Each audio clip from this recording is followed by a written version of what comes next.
ça kill l'opérationnel. Le freelance, maintenant, n'est plus du tout un être opérationnel, il est devenu 100% un être stratège. Ouais. Et le mouvement est dur parce que certains ne veulent pas être stratège, parce que c'est pas leur métier, ils n'ont pas commencé pour ça. Sauf que, je reviens sur, je veux lancer une brand de podcast, j'ai pas besoin de toi pour faire ma brand, je peux la faire, mais enfin, le résultat, je peux l'avoir. Je sais pas les bonnes couleurs, je sais pas ce qui va vraiment impacter, je sais pas quel mot utiliser, je sais pas la typo. Je vais demander à l'IA, mais ça reste de l'IA. J'ai besoin d'un stratège de marque derrière pour qu'il voit en fonction de moi, et de son œil d'humain, du joli, quoi. Ça, j'ai besoin d'un stratège. Par contre, le résultat, limite, fais-moi un PDF de OK, qu'est-ce que je dois faire? Et après, moi, je le fais, tu vois. J'ai l'impression que, comme chez nous dans le monde de l'accompagnement, tu vois, l'ancienne méthode, c'était du coaching IKEA, je te file toutes les pièces et le mode d'emploi, démerde-toi. Alors que maintenant, on est passé à du meuble sur mesure dans l'accompagnement, tu vois. C'est l'inverse qui est en train de se passer chez les freelances. Avant, il n'y avait que du sur-mesure naze avec des juniors, mais bon, ça faisait partie du marché pour qu'ils se fassent la main, et du sur-mesure ultra avancé quand t'es publiciste qui accompagne Chanel, hein, j'invente, je sais pas si c'est eux. Alors que là, maintenant, tu vas voir plein de clés en main faits par de l'IA, un peu mass market, tu vois, où tu auras 5000 personnes qui auront la même chaise Fulgubulg, version freelancing, le même template de site internet pour gestionnaire de patrimoine fait regarde par les le vidéos Webull, quoi. YouTube, scroll sur ton Insta, regarde.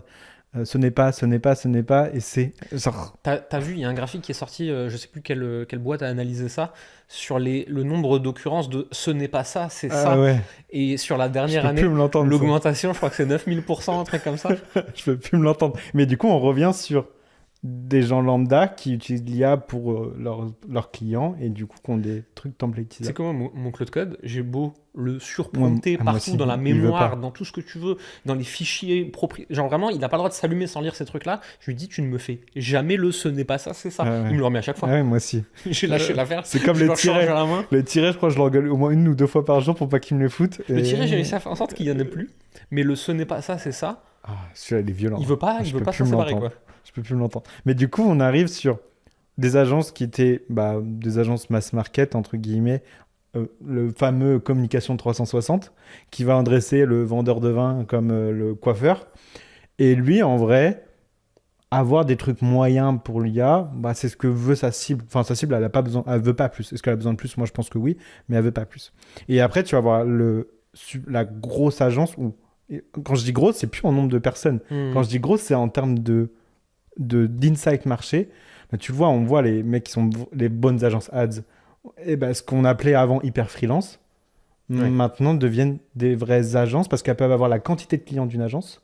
Ouais.